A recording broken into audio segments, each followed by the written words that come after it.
Hello everyone, my name is Daria. Welcome back to my channel. This is the second and a half time that I have attempted to film this video. The first time my audio was completely fucked.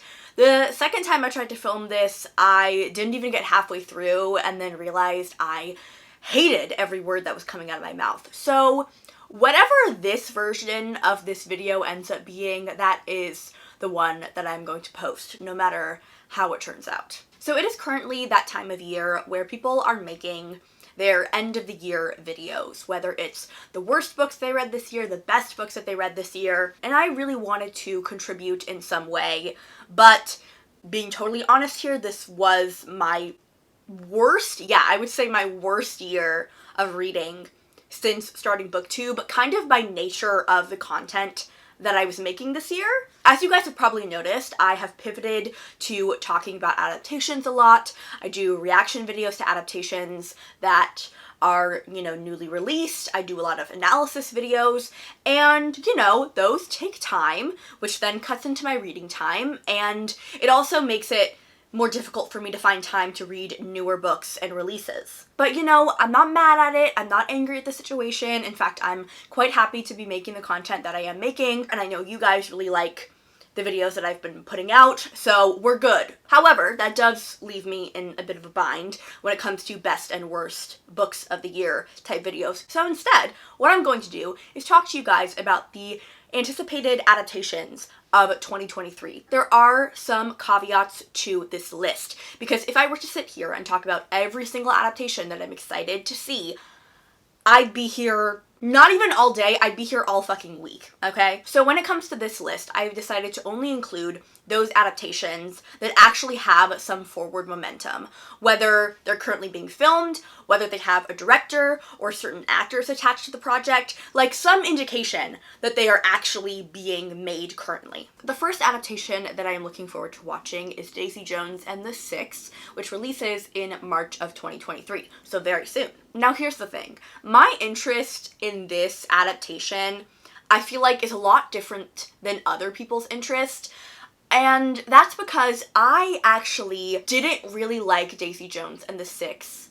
And that was primarily because I didn't fucking like Daisy Jones. I hated her. Actually, you know what? Let me take my dad's sage advice that he gave to me when I was in elementary school, which is that I should not use the word hate because it is a very strong word and should be reserved for certain situations. I will instead say that I heavily disliked Daisy Jones. I honestly could not tell you what it was that made me dislike Daisy. Like, I'm remembering certain things, but I'm not sure how accurate they are because it has been so long since I read that book. I'm definitely gonna reread it before I watch the adaptation. I'm interested in the adaptation because I'd like to see if it changes my opinion. I have to say that there is something different about reading a character and interpreting their actions and their dialogue, and seeing an actor's performance and portrayal of a character on screen, seeing the emotions that they're displaying right in front of you. I think there is maybe a kind of like immediate empathy that you don't necessarily get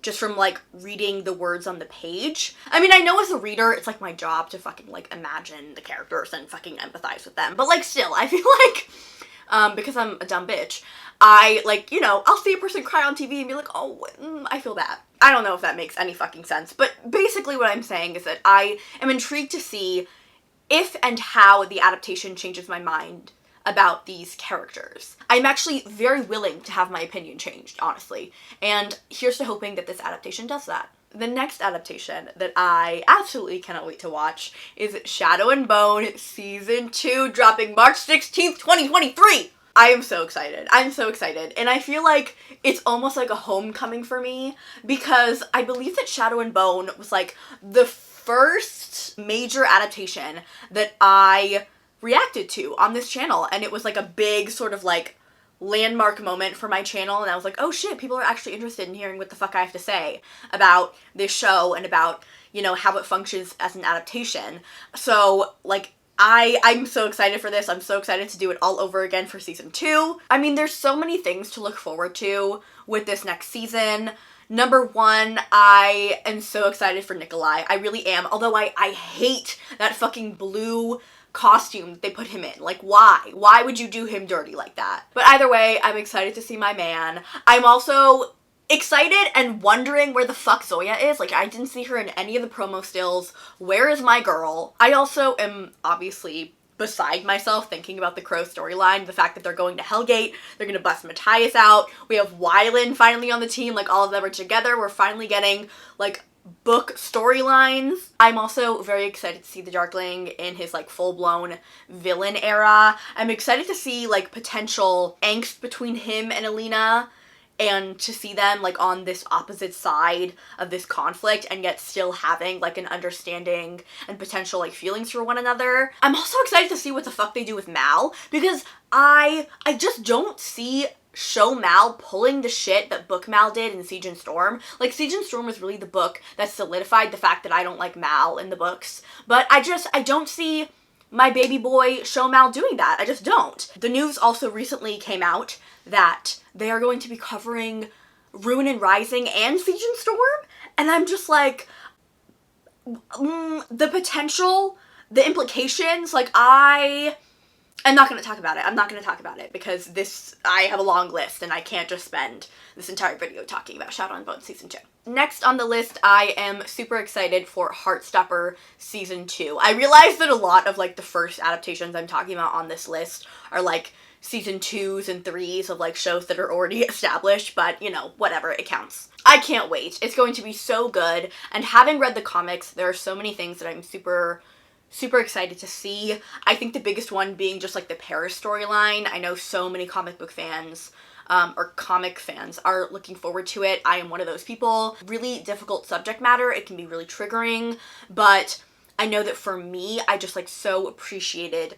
getting to read it, and I'm really looking forward to seeing what those like super talented young actors on the show are able to do with that material. I'm also super excited to see Tao and Elle and their like slow burn. I think they were like the only couple that wasn't like established by the end of the first season, and I am looking forward to the mutual pining. I really am. Next up, we have another second season of an already established show, and that is The Summer I Turned Pretty, Season 2. I imagine that this will probably come out summer 2023. I'm mainly looking forward to this season because I am interested to see what changes they make from the source material, and I imagine they're going to be making a lot, because the way it was set up at the end of the first season, the Fisher mom, I'm forgetting her name, sorry, she is going to be going through chemo and treatment, and that seems like it's going to be a major storyline, and that is not something that you get in the books. In the books, she just dies off the page, and in the second book, we pick up on her funeral. Sorry to anyone who didn't want to get spoiled, my bad. Another change that they've made is that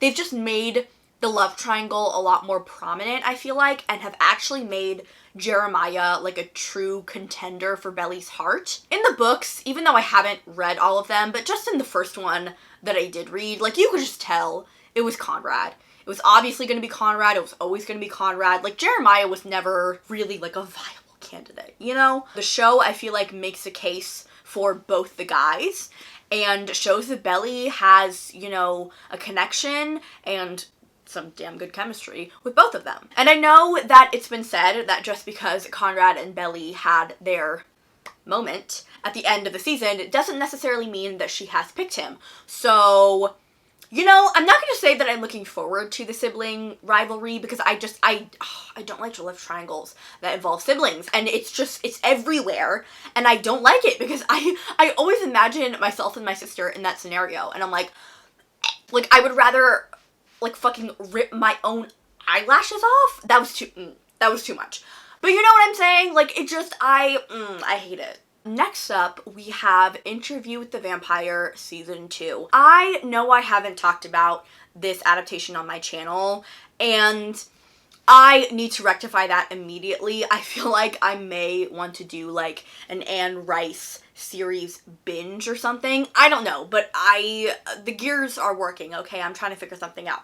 But this adaptation came along and blew me out of the fucking water. It was so good. If we want to talk about like the current vampire renaissance that is happening, has been happening, then this show needs to be at the forefront of that conversation. The two main actors, Jacob and Sam, like, oh, they are just so like talented and gifted, like, individually, and then they have this, like, insane, potent fucking chemistry, and they come together, and it's just, it's insanity. This show is funny, it is gory, it is dramatic, it will have you on the edge of your fucking seat, it has mysteries in it. It's so good. It's so good. Like, if I were to pitch a show that, like, perfectly encapsulates my taste in media, like, this would be it.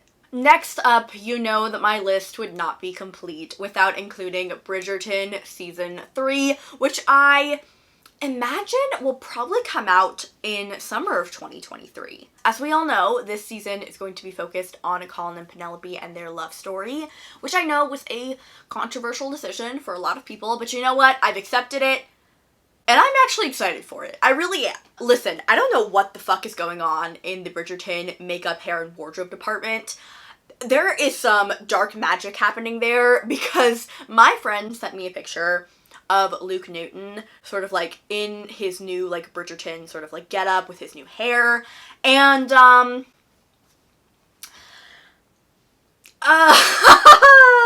okay.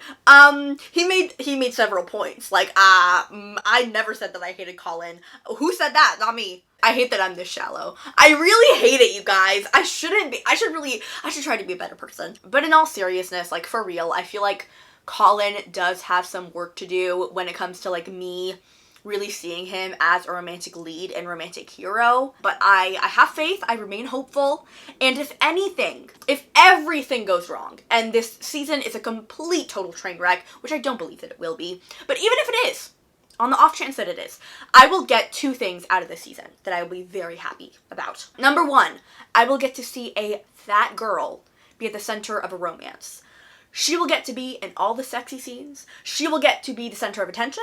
She will get to wear the best gowns, have the best makeup, have her hair done. Like, it makes me so happy just thinking about it. And number 2, I will be getting Canthony back again. I will be getting new Canthony content, and that's a win. That's a win for me. Next up, we have an adaptation that I can confidently say is my most anticipated one of this entire list. More so than Bridgerton, more so than Shadow and Bone. Like, I truly feel like my entire life has led to the release of this show, whenever that will be. And that show is Percy Jackson and the Olympians. I feel like Percy Jackson and the Olympians is like the internet's book series. I feel like all of us had the same fucking childhood where we read this book. We aged along with Percy. Like, I quite literally was like the same age as Percy every single time a new book came out.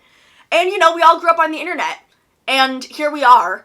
This, you know, it's finally being made into a show. It's finally being given the adaptation that it fucking deserves. And I don't know, man. Dreams come true. Dreams come true is the only thing I can say about it. It's gonna be great. It's going to be so good. Like, there's no way it's not going to be phenomenal.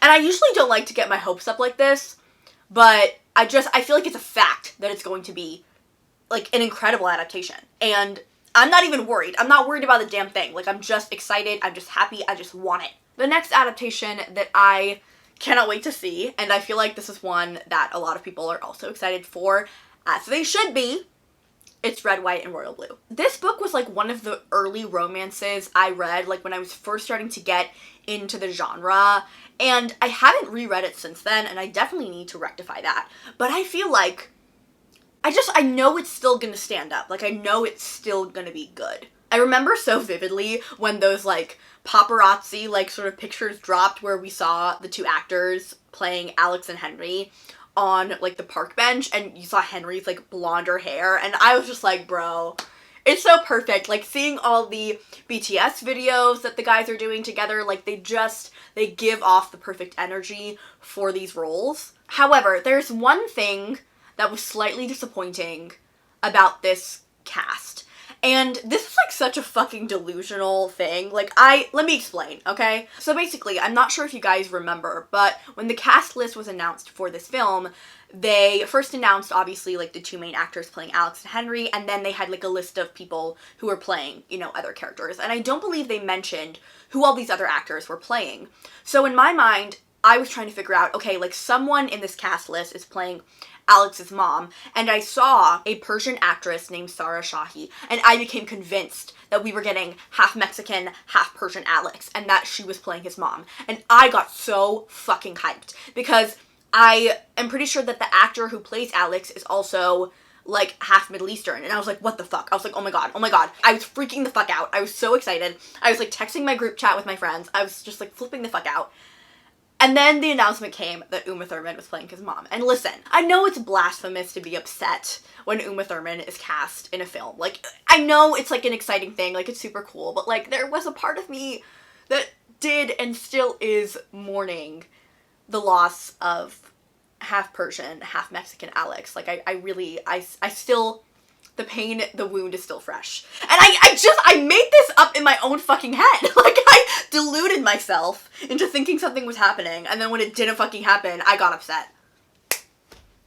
Story of my fucking life. Next up on this list, we have an adaptation of The Color Purple. And this is an adaptation of the musical adapted from the original book. And you guys, when I say stacked cast, I mean stacked fucking cast. We have Halle Bailey, Taraji P. Henson, Danielle Brooks, Fantasia, Coleman Domingo. I'm forgetting people, I know I am, but like, what the hell? I've always wanted to see like a musical, like live performance of The Color Purple, but I was never able to.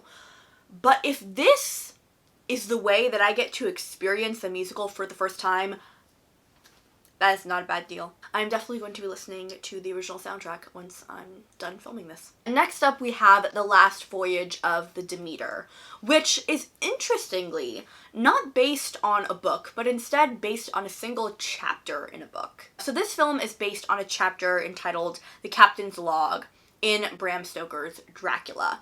And for those of you who haven't read the book, or even for people who have read the book, you likely might have forgotten this bit because it's just so, like, innocuous. In this chapter, you basically get to read a captain's log as he details all the strange events that are happening on his ship. People are disappearing, people are saying that they are being haunted, that people are, like, jumping off the ship to get away from this, like, thing that's haunting them. Now, you as a reader obviously know that it is Dracula who is stowed away on the ship and is slowly killing people, but the captain doesn't know that and never really finds out. I'm intrigued to see how they will manage to stretch out this, like, not even a single chapter, but, like, just, like, this tiny section of a chapter into, like, a feature-length film.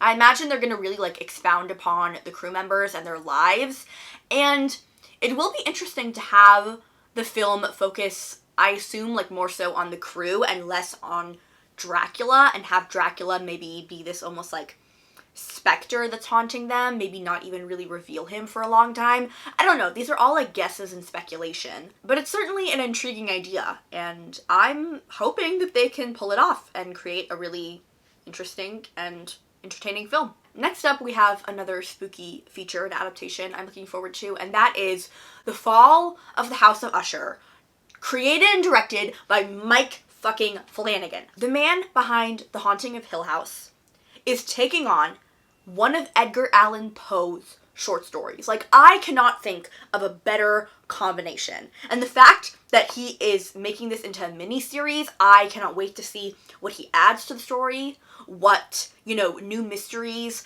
and, you know, horrors he will unleash. I don't think it's possible for this show to not be good. So all of the films and television shows that I've previously mentioned are adaptations of books that I've already read, but now I want to mention a couple adaptations of books I have not had the pleasure of reading yet, but am still excited for nonetheless, and am considering potentially reading the source material. The first movie up on this list is The Idea of You, and this one caught my attention because it was apparently based on a Harry Styles fanfic, and I was like, how is that possible? How is that possible that I missed another in the pipeline of Harry Styles fanfic to published book to adaptation? Like, how did I miss this? When I read the synopsis of this book and this film, I guffawed. Because, not because it was, like, dumb or, like, I was, like, you know, trying to make fun of it, but because it, like, literally zapped me back to childhood, and it just was so reminiscent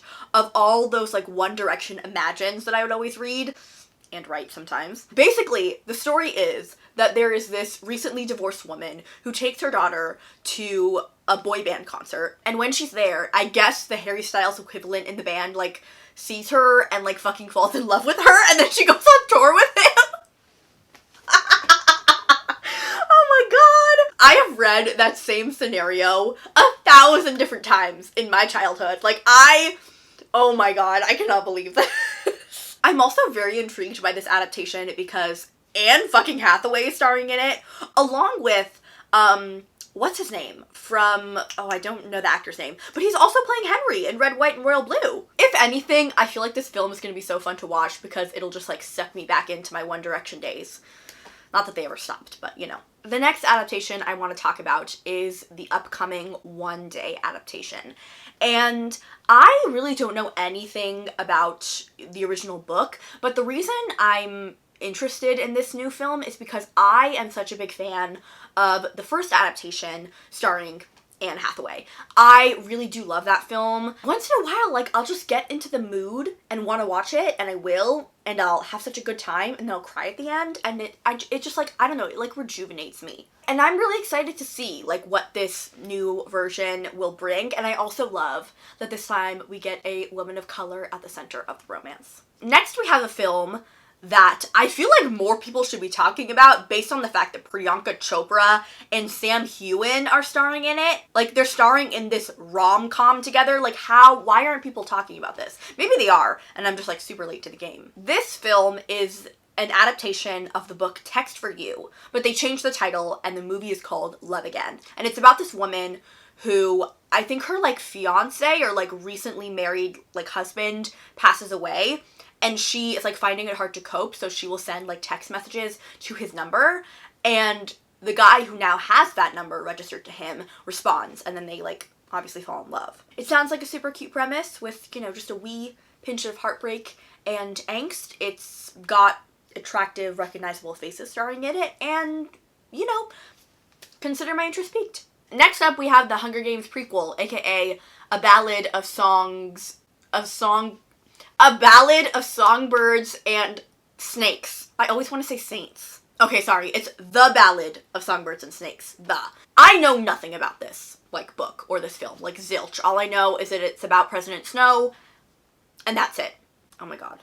Sorry about that. And the only reason I included it on this list is because it is part of the Hunger Games world, and merely because of that feature, I'm interested. Is it gonna be good? I don't know. I haven't even read the book, and from what I understand, it's pretty polarizing in that, you know, you either really like it or really don't like it.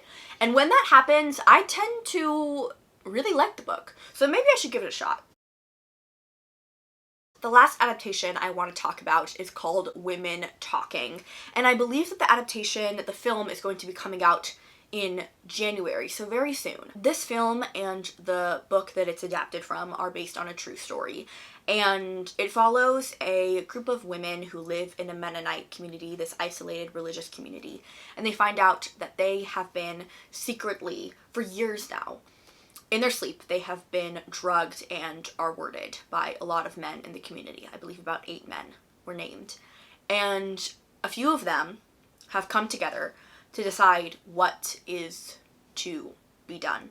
And the majority of the book, and I assume the movie, is just women talking, as the title says. There are so many, like, incredible actresses in this film. Rooney Mara, Claire Foy, Frances McDormand. As much as I know it'll be a heavy film, and as much as the subject matter is triggering, I am looking forward to seeing it, and I am hoping to read the book in advance. So that is it for me today, you guys. I really hope that you enjoyed this video. I hope that, you know, I have potentially introduced some new adaptations to you guys, put some new films and books on your radar for you to check out. If you guys enjoyed this video, don't forget to like, subscribe, and comment down below. Go ahead and let me know what adaptations you are looking forward to. Please let me know if I missed any that are coming out in this upcoming year. If you guys want to find me or follow me, all those links will be down below. I love you all very dearly, and I look forward to seeing you in my next video. Bye!